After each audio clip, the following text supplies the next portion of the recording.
videos back, I showed you guys how I make all of my potatoes for the week in my Instapot, and you guys wanted to know what sort of meals I use those potatoes for during the week. So today I'm going to show you how to make one of our favorite skillets we make so many times a month, and it's so easy and nutritious. And if you have a jar of my cheese sauce or my ranch dressing made, you can add those at the end to take the flavor over the top.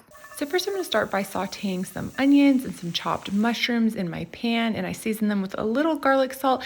And I do this without any oil in my pan, guys, and this is how I save on fat and calories. So while those cook down, I'm going to chop up my cold potatoes from the fridge. Now that the onions and mushrooms are done cooking, I'm just going to add a bunch of kale and let it wilt down for just a minute or two so it looks just like this. And then I'm going to add it to a big dish or just a big serving dish, whatever you have. And then I'm going to crisp up the potatoes so that they're heated through nicely. And again, I season those with garlic salt as well. Give them a flip so they're nice and browned, just like this.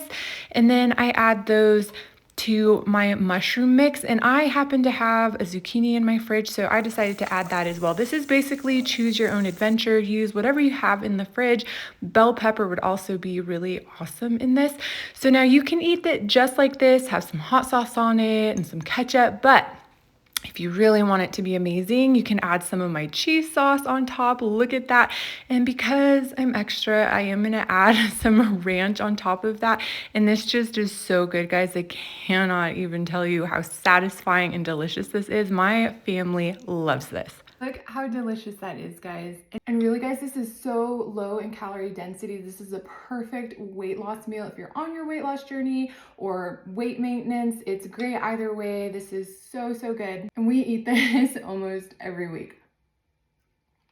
So good.